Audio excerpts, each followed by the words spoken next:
오늘은 강해설교가 민수기 24장입니다. 최순희 목사가 오늘 준비한 강해설교는 민수기 24장입니다. 이제 봄이 된 것 같아요. 이제 겨울이 다 지나가고 봄이 된 것 같아요. 보고 싶은 분들이 너무도 많아요. 만나자고 예약해 놓은 분도 많은데 아우 정말 시간 좀 내가지고 이렇게 만나고 이렇게 선물도 드리고 같이 식사도 하고 축복기도도 해드리고 예언기도도 해드리고 그랬으면 참 좋겠어요. 그런 날도 오겠죠. 네, 오늘은 민수기 24장. 오늘 민수기 24장에는 이스라엘을 해치고자 하였던 발락과 발람의 그 모략이 다 좌절이 됐잖아요. 그 좌절된 이야기가 계속해서 이렇게 나가서 그 결말을 딱 이렇게 전해줘요. 그 좌절은 힘과 능력으로 된 것이 아니고요. 바로 만군의 여호와 하나님 신으로 말미암은 것이에요. 이스라엘을 저주해달라고 그랬잖아요. 근데 그 반대로다가 축복을 했잖아요. 이것은 하나님께서 인간에게 보여주신 능력과 그의 자녀들에게 보여주신 위대한 실증이고요. 실제로 증거되는 위대한 실증이고요. 여호와의 전쟁기에 나타난 위대한 승리의 기록이에요. 이것이 다 이스라엘을 저주하기 위해서 어떤 준비가 세 번째로 이렇게 마련되었는지는 전장에서 민수기 23장 전장이 23장이잖아요. 민수기 23장에서 최순애가 다 강해설교했어요. 그리고 전장에서 다 볼 수가 있었는데요. 오늘 민수기 24장에는 민수기 23장 전장하고 틀려요. 오늘 민수기 24장에는 다음과 같은 내용들이 다 이렇게 고스란히 수록되어 있는데 그 수록되어 있는 것을 최순애 목사가 이제 24장을 나눠 분해해 그래서 강의를 다 해드릴 거예요. 그들이 고대하였던 저주가 변하여 축복이 되된 짠 저주가 변해서 축복이 돼버렸어. 이 말씀은 1절부터 9절까지 오늘은 다 민수기 24장이에요. 절만 말씀드리고 장은 빼버려요. 네, 1절부터 9절까지 발락이 발람을 물리쳐버렸어요.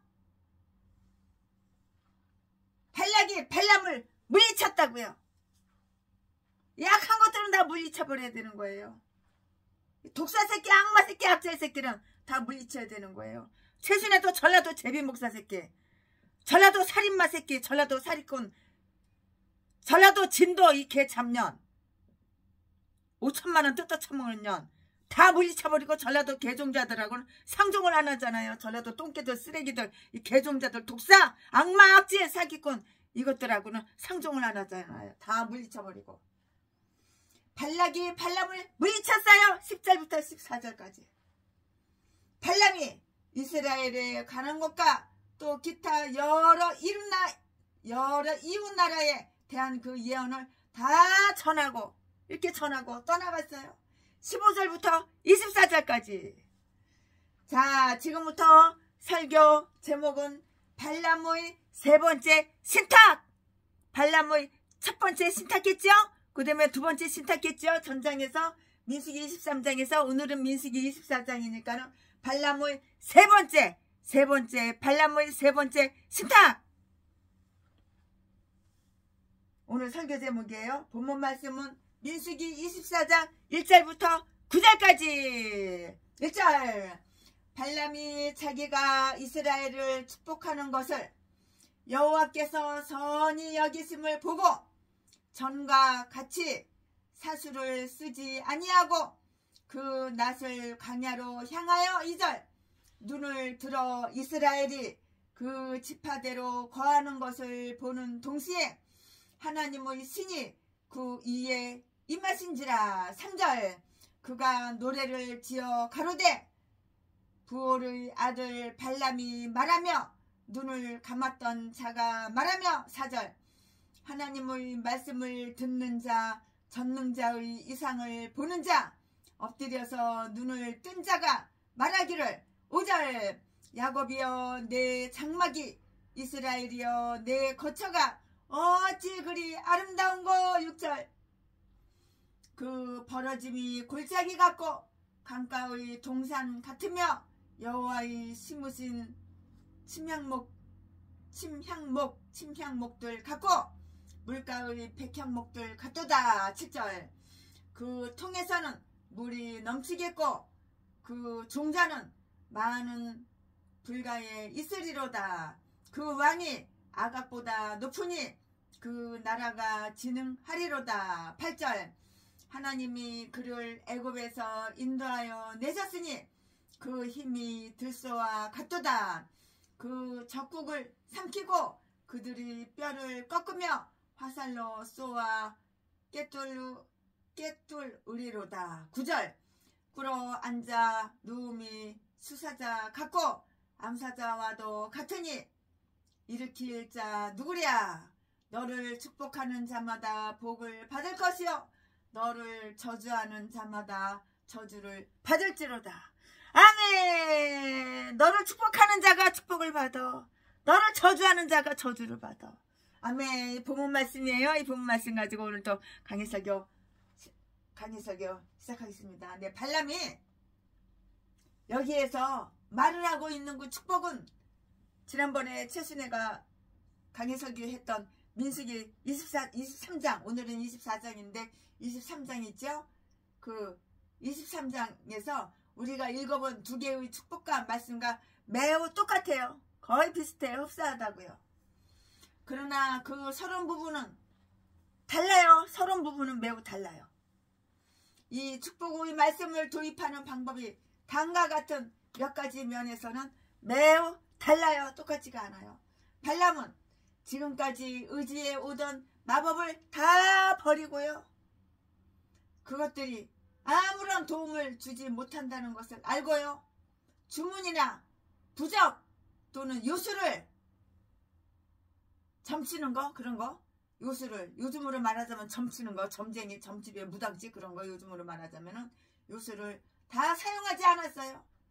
그것은 하나님께서 절대로 그들을 저주하지 않기로 단단히 결심하신 것을 이렇게 분명히 알게 되자 1절 말씀에 저주를 위해서 악마와 관련을 맺을 필요가 없었기 때문이에요.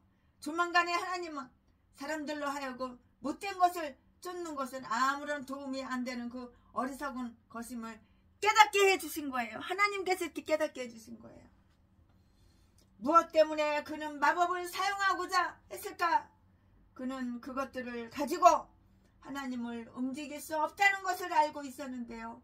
그는 아주 오래된 전에 옛날에 그는 전처럼 혼자 있을 수 있는 곳으로 물러가지 않고요. 곧장 그의 얼굴을 이스라엘이 진을 치고 있는 들판을 향하여 이렇게 돌렸어요. 그리고 다른 방법은 없고요. 오직 그들을 축복하는 길밖에 없다는 것을 아는 거예요. 이제 다른 방법은 없어. 오직 그들을 축복하는 그 방법밖에 없다. 그걸 이제서 아는 거예요. 그걸 알고 다른 아무런 계획도 이제는 세우지를 않았어요. 그런데 이제 하나님의 신이 그 위에 임하더라. 이제는 그 위에 하나님의 신이 임한 것이에요. 다시 말하면 사울이 다윗을 붙잡지 못하도록 사울 위에 임하였던 것과 똑같은 사무엘상 19장 23절 그 예언의 신이 그 위에 다 이렇게 임하신 것이라고요. 그는 자기 생각대로 말을 하지 못하고요. 그 위에 임하신 성령의 말씀을 다 전하였다고요. 발람은 전에 바랬던 것과는 다른 서두를 말했는데요. 3절 4절 말씀에 그것은 다윗의 마지막 말의 서두와 매우 거의 똑같고 비슷한 것이었다고요. 사무엘하 23장 1절부터 3절까지.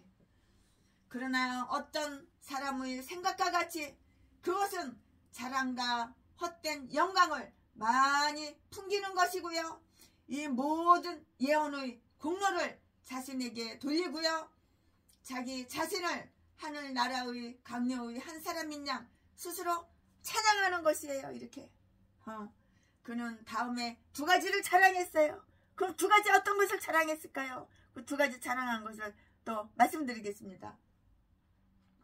은혜로우신 하나님께서 자기에게 하나님을 알 수 있게 하여 주셨다는 것을 자랑했어요. 자랑할 것은 자랑해야죠. 최신에도 날이면 날마다 지인들 만나면 십자가 자랑하고, 오늘도 몇 시간을 갖다가 전도를 했는데 예수님 자랑하고 하나님 자랑하고 여호와 하나님 자랑하고 자랑했죠. 그는 하나님의 말씀을 들었으며 전능자의 이상을 보았다는 것인데요. 하나님은 그를 직접 만나시고 그에게 이렇게 말씀하셨어요.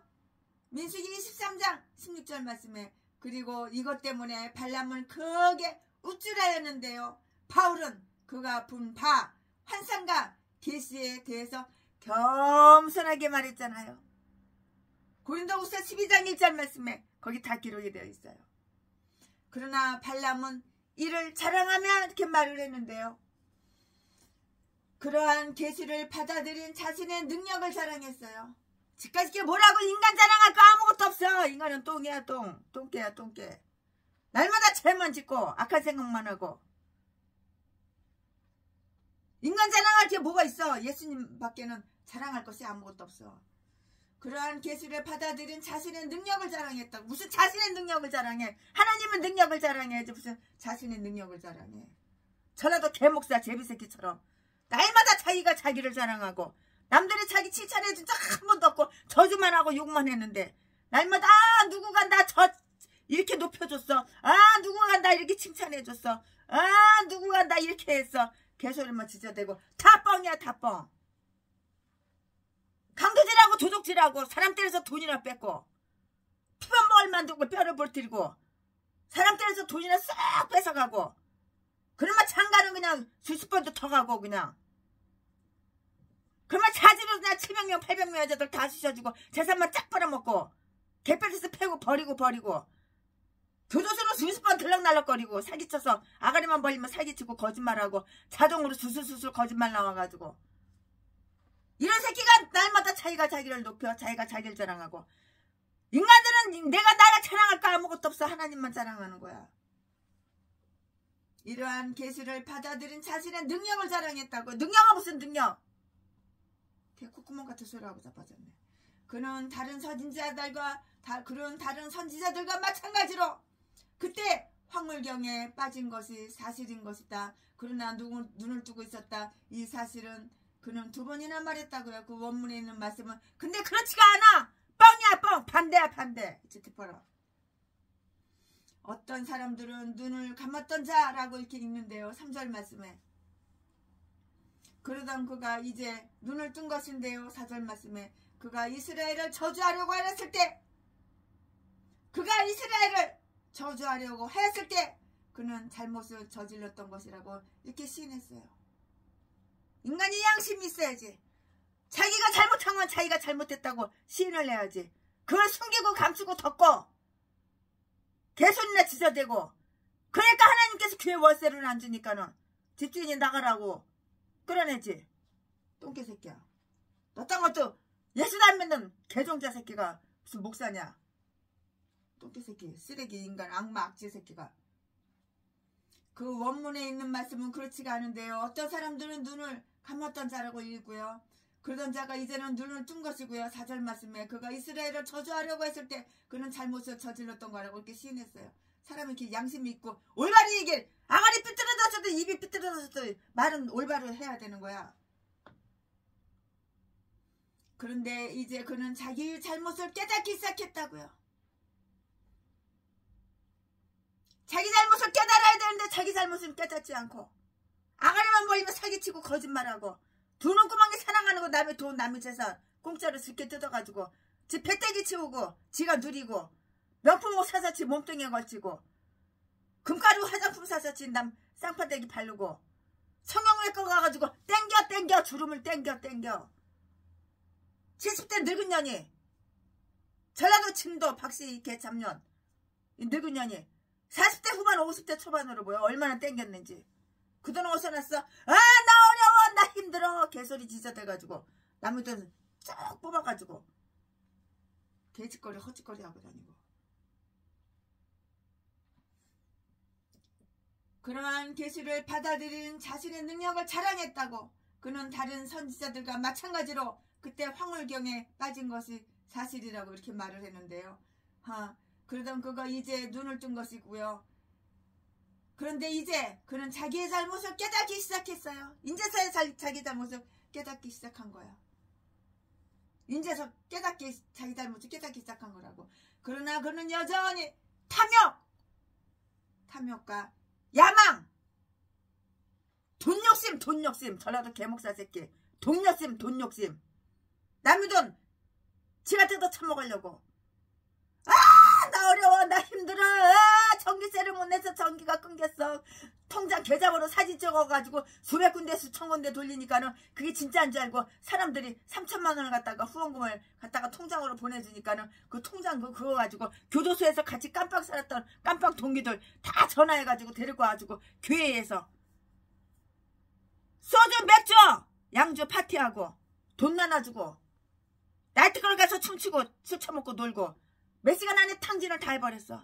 그래서 왜 그러냐니까 하늘에서 플랑카드가 길게 내려와가지고 내일은 없다 내일은 뒤진다 하루살이다 그래가지고 그랬대.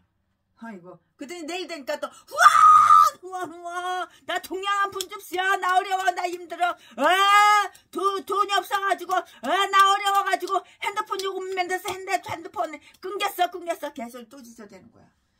30년 40년 동안 남의 돈 그렇게 후원해가지고 후원받아 처먹으려고 목사 안수 받은 거야. 돈 350만 원 주고. 전라도 이 진도 이 박씨 개목사 새끼가.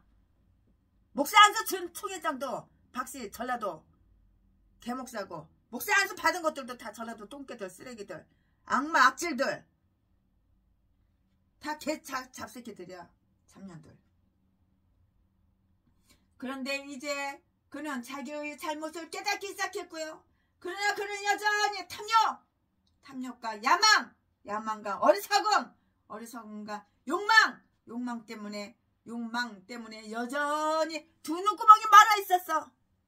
두 눈구멍이 장님이야. 눈깔 떴어도 장님이야. 두 눈구멍이 말아 있었다고. 하나님과 그의 백성들을 거역하는 자들은 조만간에 그들이 잘못 속았다는 것을 이제선지 깨닫는 거예요. 육신의 눈은 떠 있어요. 그러나 마음의 눈은 장님이야.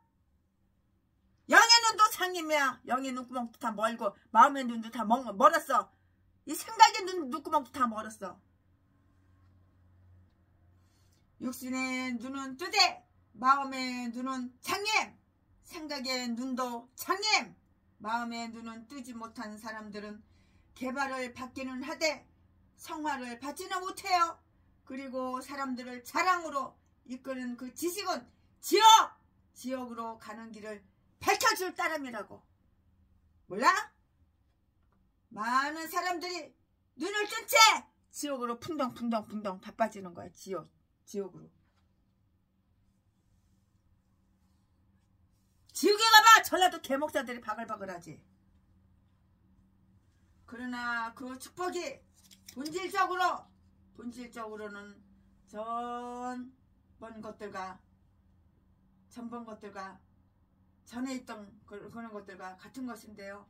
다음과 같은 몇 가지 면에서 발람은 이스라엘에 대해서 경탄을 발했어요.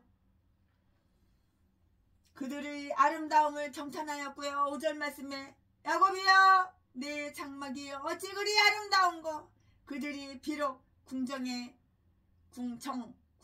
살지 못하며 거칠고 초라한 장막에 살며 기후마저도 사나운 곳에 살지만은 발람은 그들이 그 지파대로 질서 정연하게 거처를 정한 곳을 보고요. 2절 말씀에 그 장막의 아름다움에 감탄했던 것이에요.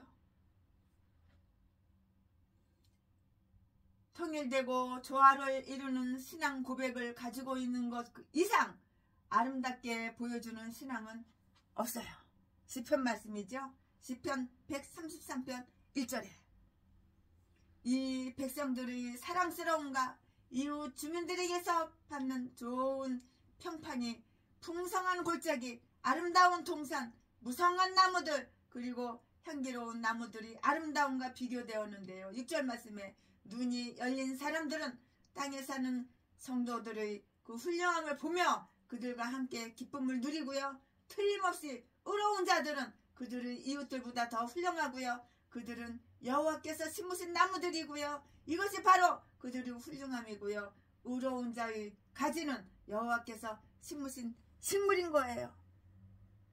호세아서 14장 5절부터 7절 말씀 다 기록이 되어 있으니까 여러분 참조해 보시기 바랍니다.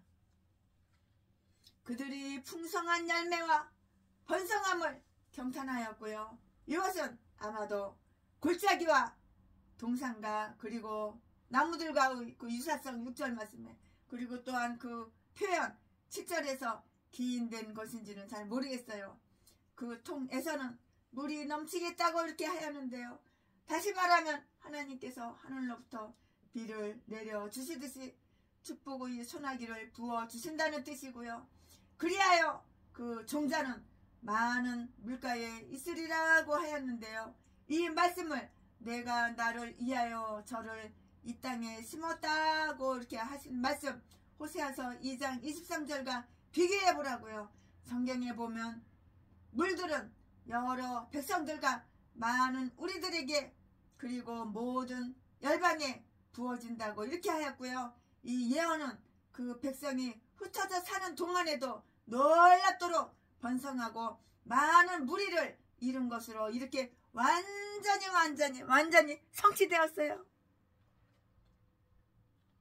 그들이 자랑과 진보에 대해서 경탄했는데요. 많은 무리의 백성이 왕의 자랑인 것처럼 왕의 장대함은 백성들이 자랑이기도 하다고요. 백성들이 자랑이기도 하다고요. 그리하여 발람은 그들의 왕이 아각보다 높아지리라고 이렇게 예언하였고요. 아각은 아마 그 당시 그 지역에서 가장 강력한 군주예요. 발람은 그보다 더 유명한 사람을 알지를 못했어요. 몰랐던 거예요. 모르니까는 그렇죠. 그처럼 아각은 다른 이웃나라의 왕들보다 뛰어났고요. 그러나 발람은 이스라엘의 지도자인 모세를 뒤이은 여호수아가 아각보다 훨씬 자랑스러워지리라고 이렇게 예언하였고요. 역사적으로 유명한 인물이 될 것이라고 이렇게 했다고요. 과연 이스라엘의 최초의 왕 사울은 아각과 싸워 이겼어요. 사무엘상 15장 8절 말씀에 그들이 능력과 승리에 대해서 경탄했고요. 8절 말씀에 발람은 이스라엘이 어떤 일을 과거에 행하였는지 아니 오히려 어떤 일이 그들을 위해서 베풀어졌는지 회고하였고요. 하나님이 그들을 애굽에서 인도하여 내셨다.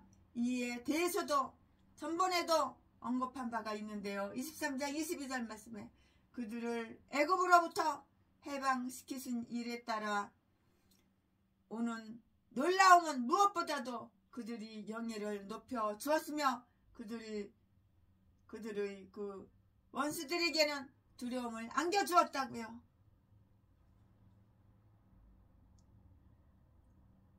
그들을 애굽으로부터 이끌어내신 하나님은 그들을 가나안 땅으로 들여보내는데 결코 실패하시지 않으실 것이라고요.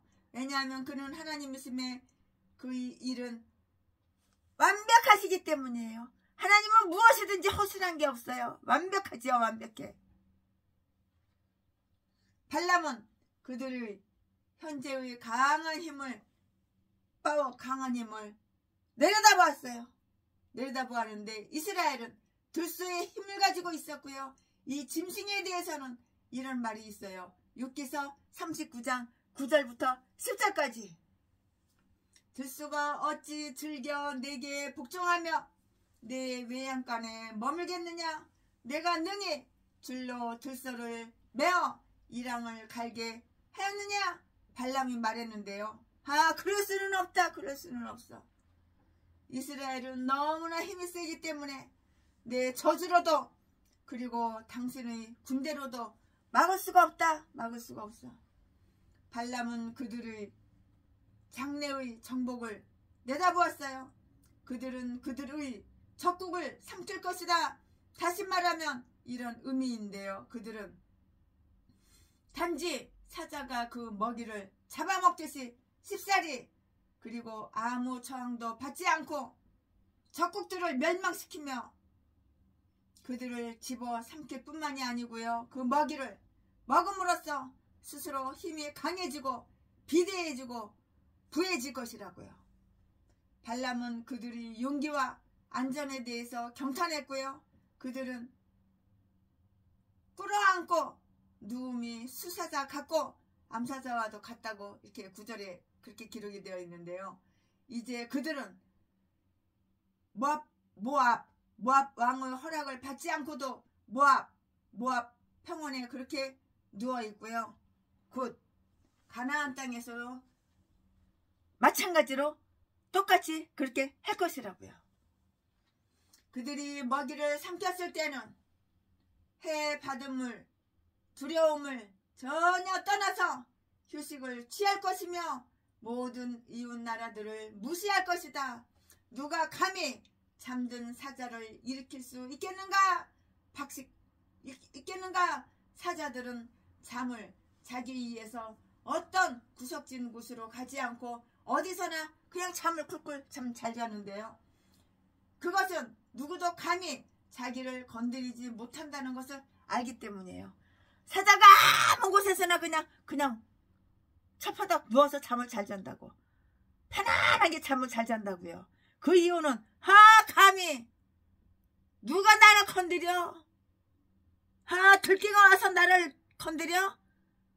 코끼리가 나를 와서 건드려? 누가 와서 나를 건드려? 삼토끼가 와서 건드려? 아무도 나를 건드릴 사람이 없어. 그래서 편안하게 자는 것이겠죠. 이처럼 의인은 사자같이 담대해야 하고요. 이처럼 이스라엘은 가나안 땅에서 특히 다윗과 솔로몬의 사자들은 잠을 자기 위해서 어떤 구석진 곳으로 가지도 않고요. 어디서나 편안하게 잠을 자는데 그 이유는 그것은 누구도 감히 사자 나를 건드리지 못한다는 것을 알기 때문이에요. 사자가 다 알아요. 모르는 것 같아도 다 알아요. 이처럼 의인은 사자같이 담대하다고요. 잠언 28장 1절 말씀에. 그런데 그것은 그들이 다른 사람들을 공격하기 위한 것이 아니고요. 자기 자신을 편히 쉬게 하기 위한 것이고요. 왜냐하면 하나님께서 그들을 안전하게 거하게 하시기 때문이라고요. 시편 4편 8절 말씀에. 발람은 이웃에 대한 그들의 관심과 영향력에 대해서 감탄했고요. 그들이 친구와 그들과 동맹한 자들은 행복하였다고요. 너를 축복하는 자마다 복을 받을 것이다. 그들에게 친절을 베푸는 자들은 그 때문에 좋은 대접을 받을 것이다. 그러나 그들이 원수들과 그들에게 대적하는 자들은 비참한 꼴을 당하게 된다. 너를 저주하는 자마다 저주를 받을 것이라. 그들에게 어떤 피해, 해를 끼치는 자들은 그 때문에 자기들이 고통을 당할 것이다. 네가 다른 사람을 해쳐? 그러면 그것 때문에 네가 고통을 받는 거야.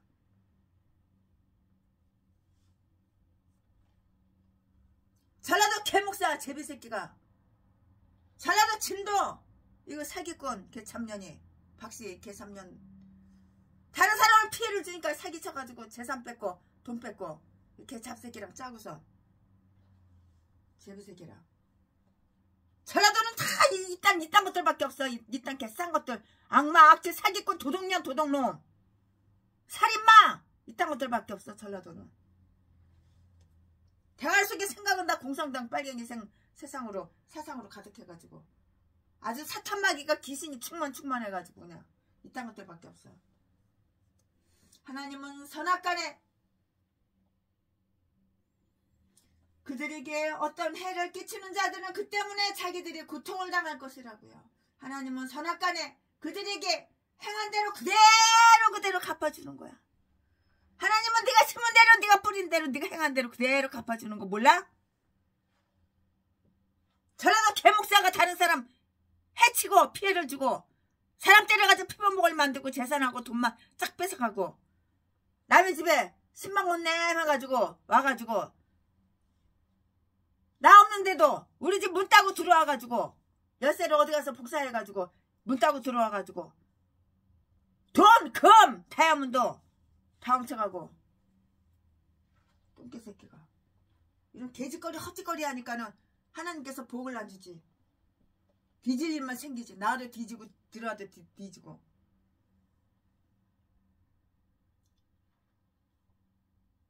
그들에게 어떤 해를 끼치는 자들은 그 때문에 자기들이 고통을 당한다고. 고통을 당하는 개목사 전라도 똥개 박씨들 왜 그 고통을 당해? 네가 다른 사람 해치니까 하나님께서 그대로 고통을 주는 거야. 몰라? 하나님은 그들에게 어떤 피해, 남을 해쳐 그들에게 어떤 해를 끼치는 자들 전라도 개목사 똥개 제비새끼 악마 독사 이 개 잡새끼들 다 전라도 박씨들 똥개들 전라도 고향은 다 똑같아. 전라도 진도 성은 다 하나같이 다 똑같아. 박씨들 그들에게 어떤 해를 끼치는 자들은 그 때문에 자기들이 고통을 당한다고. 고통을 당할 것이고 고통을 당한다고. 최순애가 두 눈을 똑똑히 다 보고 있어. 하나님은 선악간에 그들에게 행한 대로 그대로 갚아주시기 때문이에요. 이처럼 발람은 아브라함에게 하신 하나님의 축복 창세기 12장 3절 말씀을 확인하고 그러므로 이제 자기도 이스라엘을 축복하고 저주하지 않는다고 이렇게 말을 하잖아요. 왜냐하면 그 자신이 이스라엘이 친구가 되어서 그 축복에 참여하고 이스라엘의 원수들이 받는 그 저주를 받지 않고자 하였기 때문이라고요. 아멘. 지금부터는 설교 제목이 바뀌어요. 본문 말씀이 바뀌어요. 지금부터 설교 제목은 발락의 항의. 발락의 항의. 본문 말씀은 민수기 24장 10절부터 14절까지. 10절. 발락이 발람에게 노하여 손뼉을 치며 발람에게 말하되 내가 그대를 부른 것은 내 원수를 저주하라 하면은 그대가 이같이 3번 그들을 축복하였도다. 저주하라고 그랬는데 3번씩이나 축복을 했어. 반대로. 그러니까 열받은 거야 이놈이. 11절. 그러므로 그대는 이제 그대의 곳으로 달려가라. 내가 그대를 높여 심히 존귀케 하기로 뜻하였더니 여호와가 그대를 막아 존귀치 못하게 하였도다. 12절. 발람이 발락에게 이르되 당신이 내게 보낸 사자들에게 내가 구하여 이르지 아니하였나이까. 13절. 가령 발락이 그 집에 은금을 가득히 채워서 내게 줄지라도 나는 여호와의 말씀을 어기고 선악간 임의로 행하지 못하고 여호와께서 말씀하신 대로 말하리라 하지 아니하였나이까. 14절. 이제 나는 내 백성에게로 돌아가거니와 들으소서. 내가 이 백성이 후일에 당신의 백성에게 어떻게 할 것을 당신에게 구하리이다 하고. 아멘. 본문 말씀에 본문 말씀 가지고 강해설교 또 이어서 쭉쭉쭉쭉 계속해서 하겠습니다. 네, 우리는 여기에서 이스라엘을 저주하고자 하였던 헛된 시도, 헛짓할 거리 하는 거야. 헛짓거리 하는 거야. 헛된 시도의 결말과 그 시도를 완전히 포기하게 된 것을 우리는 볼 수가 있고 알 수가 있어요. 발락은 더욱 잘못된 길도 빠져들어갔고요. 그는 발람에 대해서 대단히 진노했어요. 열받았다고요. 참 열받을 게 뭐가 있어. 10절 그는 실망 때문에 몹시 저주하라고 그랬는데 축복을 3번씩이나 하니까 그게 열받은 거야? 참 그는 실망 때문에 몹시 괴로워한다는 것을 그의 말로 그리고 동작으로 이렇게 표시하였는데요. 그는 자기의 모든 방법이 실패하고 그 계획이 좌절된 것을 알고 분을 못 참아서 손뼉을 쳤다고 분해가지고 분을 못 참아서 손뼉을 친 거예요. 발락은 그 발람을 매우 모욕하는 언사를 가지고 그를 비난했어요. 비난받아 처먹을 짓을 하니까 비난을 하는 거야. 비난받는 게 싫어? 그럼 비난 받을 짓을 하지 말았어야지. 내가 그대를 부른 것은 내 원수를 저주하라고 하는 것이었다. 그런데 당신은 그들이 한편이 되어 그들을 위해서 3번씩이나 축복하였다. 그러면서도 내게는 그들을 틀림없이 저주하리라고 믿게 하기 위해서 단을 쌓으라고 하고 또 재물을 바치라고 하였다. 이에 발락은 발람을 향해서 눈앞에서 사라지라고 하였으며 그를 국외로 쫓아버렸으며 그가 발람에게 주려고 하였던 높은 지위를 명예죠. 지위를 들먹이며 그를 비난하였다고요. 11절 말씀에 그는 이렇게 말했어요. 여호와가 그대를 막아 존귀치 못하게 하였도다. 보라, 내가 나를 기쁘게 하지 않고 여호와를 기쁘게 하여 얻은 것이 무엇인가? 그러면은 인간을 갖다가 기쁘게 해야 돼? 하나님을 기쁘게 해드려야 돼? 아유, 별 똥개 쓰레기들 다 참 많아. 여호와를 기쁘게 하여서 얻은 것이 무엇인가? 내가 높은 자리를 얻지 못한 것밖에 더 있는가? 이처럼 그들의 책임을 감당하기 위해서 세상에서 얻을 수 있는 일을 잃어버리게 되는 사람들은 어찌 되었든 바보라는 비난을 듣는데요. 그런데 여기에서 발람이 자진해서 그리고 성실하게 하나님의 말씀에 따랐다면 발락이 그에게 주려고 하였던 온갖 예를 잃었다고 하여도 하나님께서는 그 온갖 손실을 회복시켜 주었을 뿐만 아니라 더 풍성한 것을 내려주셨을 것이라고요. 이렇게 발람이 처신을 참 잘했죠. 발람은 처신을 참 잘했어요. 네, 잘했죠. 그는 그 실패가 변명하기 위해서 노력하였고요. 그리고 가장 그럴듯한 변명을 말했는데요. 즉 하나님께서 그가 말하고자 하였던 것을 말 못하게 하시고요. 또한 말하고자 하지 않았던 것을 억지로 말하게 하신 것이다 라고 이렇게 변명을 했어요. 그리고 그는 자기도 어쩔 수 없을 뿐만 아니라 또 발락에게 이미 말한 그 사실이 있으므로 그렇게 노할 필요가 없다는 것도 이렇게 말을 했어요. 12절 13절 말씀에 발람은 자기가 이미 자기의 그 심정을 말했기 때문에 발락을 속인 것이라고 이렇게 말을 할 수는 없다고 이렇게 말을 했어요. 또 할 말은 해야죠. 입 달려가지고 입 붙여가지고 할 말은 다 해야죠. 바른 말은 해야 되는 거예요. 뭐 누구 눈치 못 봐, 누구 눈치 봐서 바른 말 못해요? 발람은 그 빚을 갚기 위해서 애를 썼어요. 14절 말씀에 발람은 비록 발락이 원하는 대로 해주지 못했지만 발락을 위해서 다음에 몇 가지를 다 이렇게 저렇게 가르쳐줬어요. 알려줬다고요. 발람은 발락에게 주변에 있는 나라들에 대한 그 예언을 들려줌으로써 발락을 만족시켜 주고자 하였는데요. 예언을 좋아하는 것은 인간의 본성이에요. 그래서 이 예언을 가지고 발람은 노한 왕의 마음을 달래고자 한 것이에요. 발람은 이 어쩔 수 없는 백성이 발락의 백성에게 앞으로 어떤 일을 가해 온다고 해도 그것은 후일에 가서야 이루어지는 것임을 확신시켜 주므로 발락을 만족시켜 주려고 하였고요.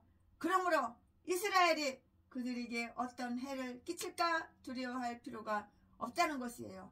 왜냐하면 그 환상이 이루어지려면 상당한 날이 지나가야 하므로 그가 살아있는 동안에도 그가 평안할 것이기 때문에 이렇게 한 것이에요. 발람은 발락에게 마술이나 주문 같은 것을 통하지도 않고도요. 안 통하고 통하지 않고도 이스라엘에게 해를 끼칠 수 있는 방법을 가르쳐 주었는데요. 이러한 뜻은 참 내가 당신에게 구하리이다 라는 말 속에 다 들어있다고 이렇게 말 속에 말이 들어있는 거야. 참. 내가 당신에게 충고하여 꾀를 가르쳐 주겠다는 뜻이기 때문이고요. 그때 발람이 어떤 충고를 발락에게 주었는지 이렇게 성경에 다 이게 기록되어 있지는 않아요. 그러나 나중에 우리는 그것이 어떤 것이었는지를 다 알 수가 있게 돼요. 앞절하고 뒷절을 말씀 찾아보면 다 나와요. 민수기 31장 16절 찾아보세요. 발람은 이스라엘을 우상 숭배로 유혹하는 그 꾀를 가르쳐줬다고요. 일러주었다고요. 다 가르쳐줬어요. 요한계시록 2장 14절에 보니까는 그렇게 나와요. 하나님께서 이스라엘을 저주하도록 그를 놓아주지 않으시기 때문에 발람은 발락에게 그들을 유혹하기 위해서 악마의 힘을 빌리라고 이렇게 가르쳐 주었는데요. 그런 말이 있음을 우리는 기억하자고요. 하늘을 움직일 수 없으면 지옥을 충동하리라. 하늘을 움직일 수 없으면 지옥을 충동하리라. 참. 천국 아니면 지옥이야. 아멘. 지금부터는 설교 제목이 바뀌어요. 본문 말씀이 지금부터는 바뀌어요.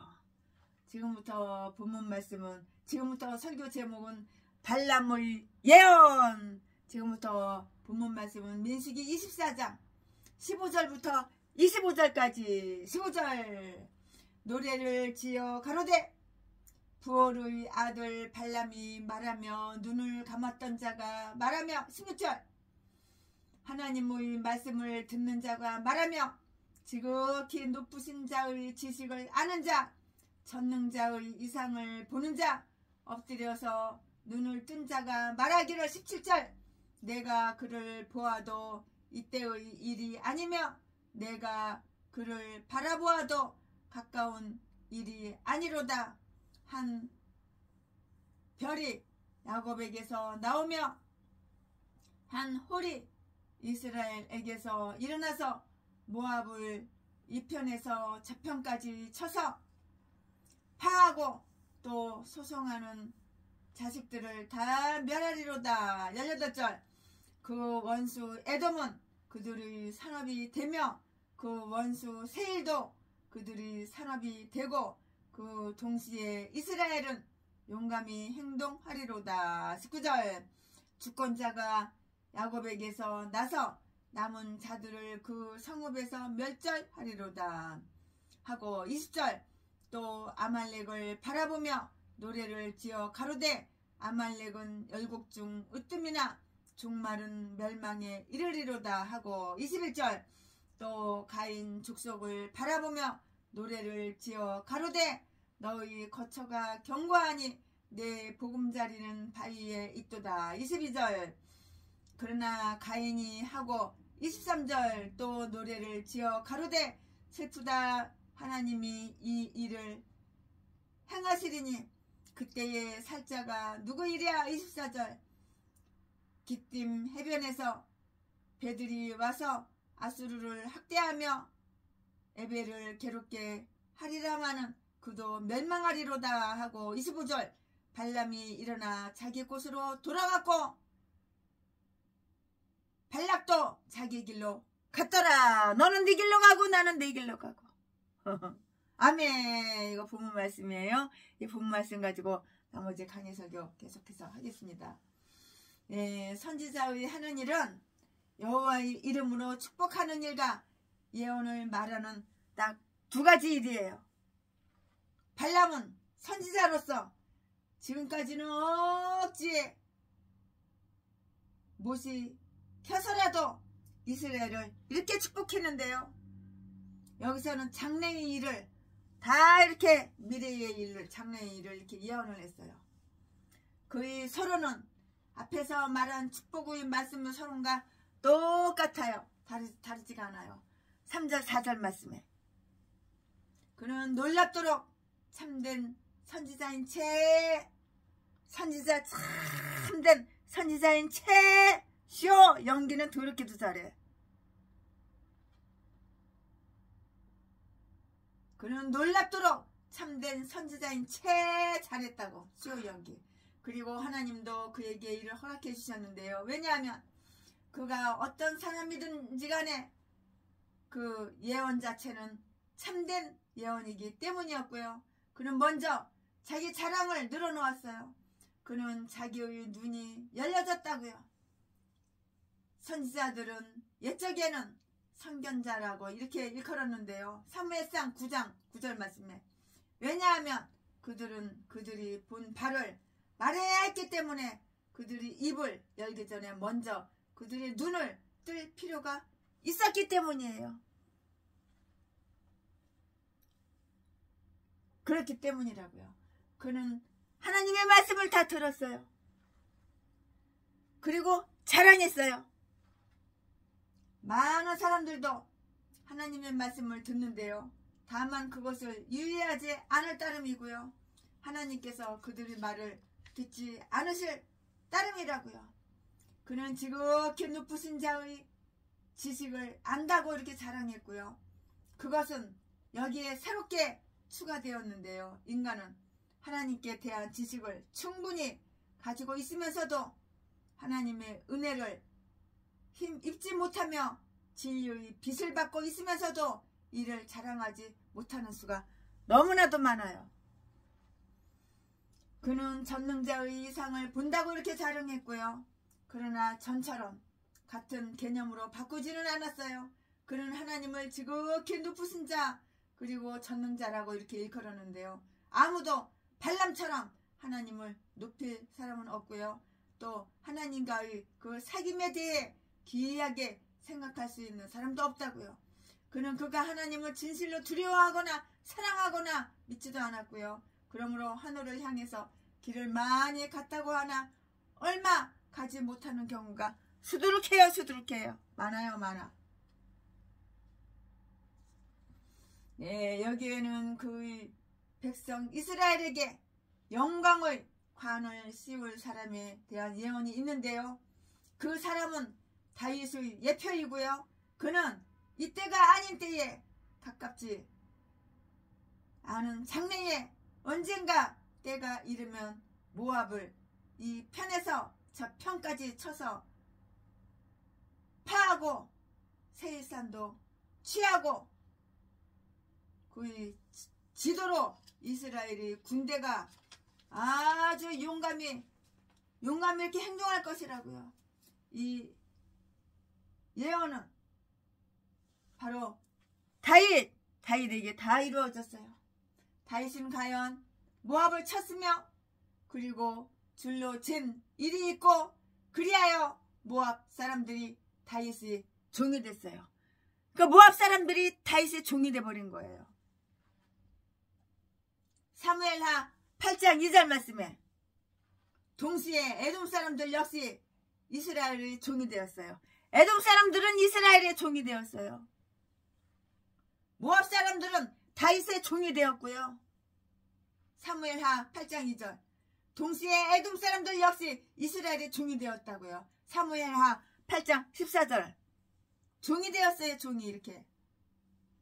그러나 우리의 주님 예수는 약속된 메시아로서 여기에 예표가 아닌 원형으로 이렇게 제시되었는데요. 이는 주로 예수께 대한 생생한 예언의 말씀이고요. 하나님께서는 예수의 50을 오래전에 담은 유대인들만이 아니고요. 다른 민족들도 알고 있기를 이렇게 원하셨다고요. 왜냐하면 예수님의 복음과 하나님의 나라는 이스라엘의 국경을 초월해서 널리 번져 나가야만 하는 것이기 때문이라고요. 이렇게 다 이유가 있는 거예요. 그 예언은 다음과 같은 예언들이 있어요. 그러면 그 다음과 같은 예언이 무엇이냐? 그 예언에 대해서 지금부터 또 강의를 계속해서 할 건데요. 그의 오심은 아직 아니고요. 오랜 후의 일이라고 이렇게 예언했어요.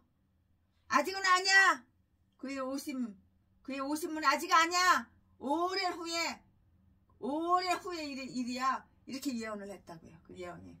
내가 그를 보아도 이때의 일이 아니라고 했는데요. 내가 그의 환상을 보는데 먼 거리를 두고 보며 적어도 1500년의 간격을 두고 본다는 것이고요. 또는 이를 이렇게 이해할 수가 있고요. 악한 사람인 발람. 이 발람 이 인간이 이게 얼마나 악해. 이거 악한 짐승 새끼지. 전라도 제비새끼랑 똑같이 다른 게 뭐가 있어. 아주 악한 짐승. 동물이지. 사악한 짐승. 악마 새끼야, 악마. 대가리 쑥의 생각, 마음은 이거랑 똑같아. 이거랑 똑같아. 이렇게 송곳니를 갖다가 탁 드러내고 있어. 그리고 아주 그냥 천사인 척 아주 그냥 쇼 연기는 더럽게도 잘해. 이거 악마 새끼, 독사 새끼. 독사 악마 새끼가 아주 그냥 싹 숨기고 천사인 채 그냥 아주 그냥 천사인 채 그냥 아주 이거 그냥 송곳니를 탁 숨기고.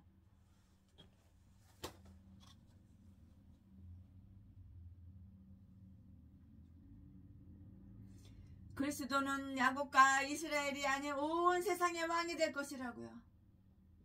그의 오심은 아직 아니고요. 오랜 후의 일이라고 이렇게 예언했는데요. 내가 그를 보아도 그때의 일이 아니라고 한다고요. 내가 그의 환상을 보는데 먼 거리를 두고 보며 적어도 1500년의 그 간격을 두고 본다는 것인데요. 또는 이를 이렇게 이해를 할 수가 있어요. 악한 사람, 악한 짐승, 독사 새끼 발람은 그리스도를 보되 그를 가까이 보지는 못하며 욥이 보았듯이 그를 자기의 구속자로 보지도 못하며 자기 자신을 이해하신 분인 것도 깨닫지를 못했어요. 똥대가리 새끼 깨닫긴 뭘 또 깨달아. 전라도 진도 박씨 새끼랑 똑같지. 제비 새끼랑. 욥기 19장 25절 27절 그리스도께서 구름을 타고 오실 때에 모든 눈이 그를 볼 것이다. 그러나 많은 사람들은 음부에 떨어진 부자가 아브라함을 보듯이 멀리서 그를 볼 것이다. 그는 야곱과 이스라엘에게서 한 별로 그리고 한 홀로 나오리라고 이렇게 예언을 했어요. 예언한 건 이제 다 나왔죠? 네, 이렇게 예언한 거예요. 그는 야곱과 이스라엘에게서 한 별로 그리고 한 홀로 나오리라 이렇게 예언했다고요. 별이란 빛나는 새벽불과 같이 그의 영광과 광채를 나타내며 홀은 그의 능력과 권세를 의미하는데요. 그는 다스릴 자이시다. 아마 동방의 아들인 발람의 별에 관한 예언, 즉 한 별이 야곱에서 나오며 한 홀이 이스라엘에서 나오리라는 그 예언이 그 나라에서 하나의 전설로 간직되어 오다가 동방 박사들이 유대 땅의 그 이상한 별을 보게 될 때 그것이 곧 유대의 임금이 탄생한 것이 그 아닌가 하고 묻게 하였을 것이에요. 마태복음 2장 2절 말씀에 그의 나라가 우주적인 것이 될 것이며 모든 반대자들을 이렇게 정복할 것이라고 이렇게 예언을 했어요. 이렇게 이 예언은 모압과 에돔에 대한 다윗의 승리로 이렇게 예표되었고요. 그러나 메시아는 모든 셋의 자식들을 다 멸절할 것이다. 17절 다시 말하면 셋의 자식이란 온 인류로 말하는 것인데요. 아람의 자손 가운데서 셋의 자손 외에 모든 자손들은 모두 홍수로 인해서 다 홍수 때문에 다 멸망받아서 물에 빠져서 다 뒤졌잖아요. 다 멸망받았기 때문이에요. 노아 홍수 그때 다 물에 빠져서 수당이 알아서 다 뒤졌잖아요. 셋의 자손 외에 모든 자손들은 모두 홍수로 인해서 멸망받았기 때문이라고요. 그리스도는 야곱과 이스라엘만이 아닌 온 세상의 왕이 될 것이다. 그러므로 모든 셋의 자식들은 그의 황금이 홀로 다스림을 받든가 아니면 그의 철장으로 진멸된다고. 진멸. 그는 하나의 우주적인 원칙과 그 자신의 권세와 능력들을 세우시고 이에 반대되는 모든 원칙들을 멸하실 것인데요. 고린도전서 15장 25절 말씀에 어떤 사람은 그가 셋의 자식들의 벽을 헐리라고 이렇게 그런 분도 계시고요. 그는 그들의 모든 방비와 육체적인 신뢰를 무너뜨릴 것이다. 그리하여 그들은 그의 통치를 받든가 아니면 그의 통치를 받든지 심판을 받든지 그럴 것이라고요. 둘 중에 하나야. 그의 이스라엘이 용감히 행동하리라는 것을 또 이렇게 예언을 했는데요. 그리스도께 속한 자들은 그리스도의 능력을 힘입어서 어둠의 세력과의 그 영적인 싸움을 싸우며 단순히 정복자 이상의 신분을 가지게 될 것이라고요. 자기의 하나님을 아는 백성은 강하며 용맹을 발하리라. 다니엘서 12장 32절 말씀에 주를 앙모하는 자 올라가 올라가 올라가 올라가. 네, 여기에는 아멜렉과 가인 족속에 관한 예언이 들어있는데요. 이것은 노래로 비유한 것이고요. 그들에 대해서 발람은 이렇게 보았다고요. 아말렉은 지금 열국 중의 으뜸이다. 20절 말씀에 그러므로 그들의 왕 아각은 탁월한 왕으로 지칭되었고 7절 말씀에 그들은 이스라엘이 애굽으로부터 나온 이후 맨 먼저 싸움을 한 백성이고요. 그러나 지금은 이대해 보이는 그 나라도 완전히 멸망하고 뿌리 뽑힐 날이 올 것이라고요. 그러나 종말은 멸망에 이르리로다. 여기서 발람은 모세가 선포한 아말렉의 그 운명을 재확인했어요. 출애굽기 17장 14절 16절 말씀 참조해 보시기 바랍니다. 거기에 보면 하나님께서 아말렉으로 더불어 대대로 싸우시리라고 이렇게 맹세를 하셨잖아요. 하나님께서 더불어 싸우는 자는 분명히 멸망할 것이다. 이렇게 했는데요. 왜냐하면 하나님께서 심판하실 때에 견딜 자가 없기 때문이에요. 하나님께서 심판을 하니까 견딜 자가 없는 거야. 견딜 자가 없는 거야. 악만 저지르고 죄만 저지르고 범죄만 저지르고 불법을 행하고 그러니까 하나님께서 심판을 하는 거야. 가인 족속은 지금 열국 중에 가장 안전하다고요. 그들은 자연적인 조건에서 그들을 방비해 주는 그런 곳에 처해 있었어요. 독수리와 같이 내 보금자리는 바위 위에 있도다. 독수리가 높은 데 바위에다가 집을 짓고 새끼를 기르잖아요. 21절 말씀에 너희는 너희가 안전하리라고 생각한다. 하지만 가인 족속이 쇠미하리니 22절에 점차 쇠퇴하여 아수르의 포로가 되리로다. 그런데 이 예언은 그들이 10지파가 포로됨으로 실현되었다. 육적인 수책은 자연적인 육체와 마찬가지로 비록 강한 조직을 갖고 있다고 하여도 점차 쇠퇴하여 마지막에는 멸망한다고요. 비록 바위 위에 있는 보금자리를 할지라도 영원히 안전한 곳이 되지 못한다고요. 여기에는 또 심, 딤, 해변과 관련된 예언이 있는데요. 그것은 훨씬 오랜 후에 나타날 그 헬라와 로마에 대한 그 예언이라고 이렇게 추측할 수가 있어요. 24절에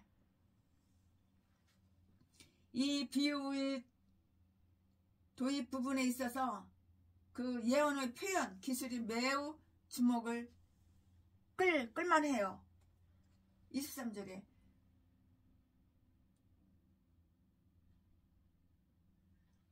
슬프다.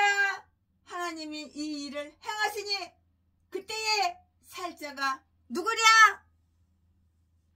다 뒤져버리는데 누가 살겠어? 여기서 발람은 여호와께서 모든 나라와 왕국에 대해 행하시는 변혁을 깨닫고 있었는데요. 하나님께서 행하신다고요. 실제적인 도구는 누구이든지 간에 그것을 움직이시는 이는 바로 누구야? 하나님이시라고. 하나님. 그러나 그는 비통한 어조로 그들에 관해 말했으며 그 사건을 비관적으로 바라보았고요. 그리하여 그때에 쓴 자가 누구이랴? 이렇게 말을 했어요. 이 사건들이 아주 멀리서 그리고 아주 오랜 후에 일어날 것이니만큼 그들이 올 때까지 누구나 살 수 있다고 말하기가 어렵다는 뜻으로 이렇게 볼 수가 있어요. 거기에 놀라운 변화가 있으므로 해서 누구든지 살아남아서 그들을 볼 수는 없다는 거예요. 살아남아서 볼 수가 없다고. 그러나 또 다른 의미로서 그들은 철저하게 황폐해져서 아무도 거기서 도망치거나 살아남을 수 없다는 것이기도 하다고요. 사망이 말을 타고 나올 때 누가 살아남을 수 있을까? 다 뒤져버리지.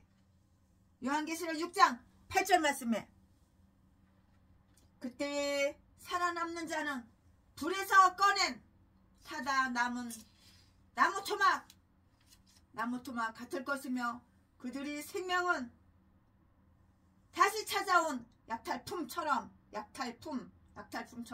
주어진 생명이 될 것이라고.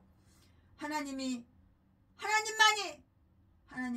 이런 악한 시대에 우리를 살아남게 해주신다고. 우리를 이렇게 살아남게 해준다고. 하나님만이.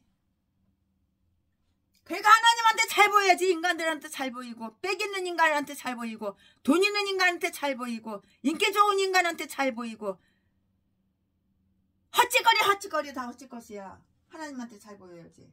누구한테 잘 보여? 그들이 생명은 다시 찾아온 약탈품처럼 주어진 생명이 될 것이라고요. 하나님만이 이런 악한 시대에 우리를 살아남게 하여 주신다고요. 예언 자체를 주목할 필요가 있어요.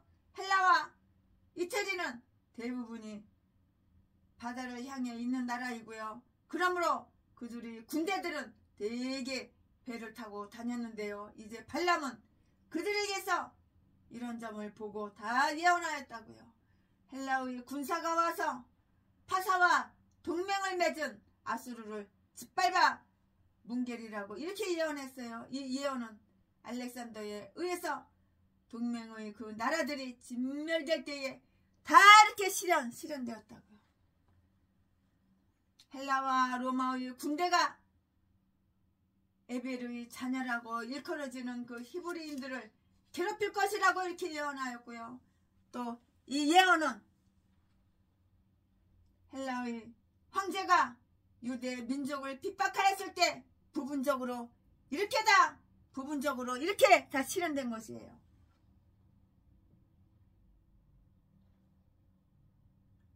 부분적으로 이렇게 다 실현되었다고요. 그러나 주로 실현되기는 로마의 황제가 이스라엘을 정복하고요.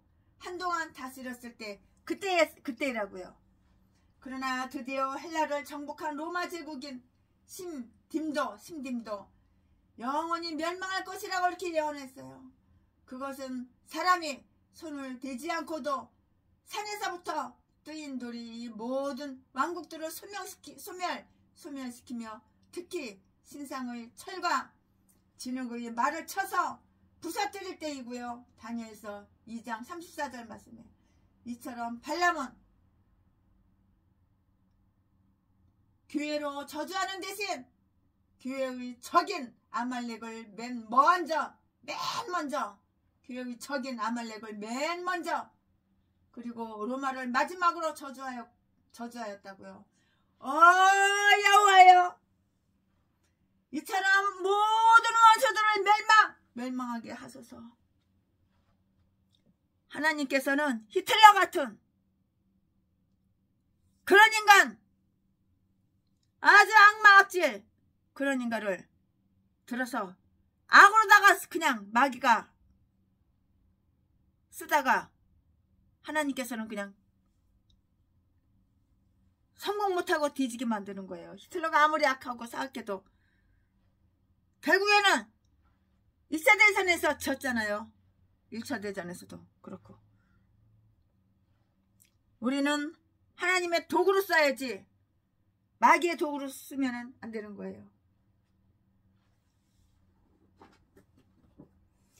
은혜 아니면 살아갈 수가 없네.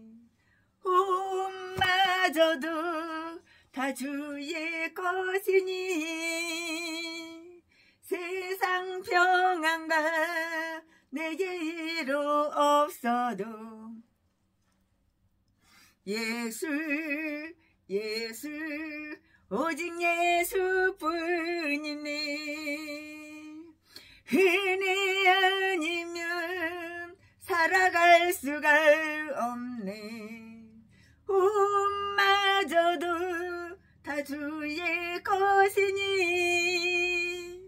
세상 평안가 이루 내게 없어도 예수 예수 오직 예수뿐이네. 그 신에 다 볼 수도 없고 작은 고난이 지쳐도 주께 묶인 나의 모든 삶 버티고 견디게 하셨네. 은혜 아니면 살아갈 수가 없네.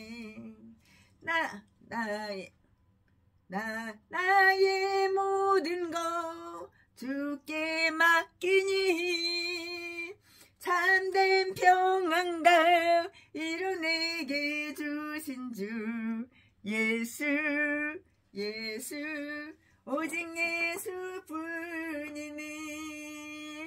오직 예수. 위로의 말 한마디 긴장을 풀어주고 용서의 말 한마디 치유를 가져옵니다. 쓰디쓴 말 한마디 주모를 씨 뿌리고 잔인한 말 한마디 영혼을 파괴합니다. 무례한 말 한마디 다툼을 일으키고 저주의 말 한마디 축복을 걷어갑니다. 겸손의 말 한마디 존귀 여김 받고 교만한 말 한마디 멸망을 가져옵니다. 격려의 말 한마디 새 소망 심어주고 지혜의 말 한마디 인격의 향기입니다. 가장 아름다운 말 미고사주 미안해요 고마워요 정말 사랑해요. 그리고 여러분을 축복합니다. 그리고 여러분을 축복합니다. 행복합니다. 사랑합니다. 네, 최순애 목사가 강해 설교 민수기 24장 준비한 것은 여기까지가 끝입니다. 사랑합니다. 존경합니다. 오다 가다 만나면은 아는 척 해주세요. 오다 가다 참 많은 사람들 많이 만나요. 깜짝깜짝 놀래요. 내 이름까지 다 기억해요.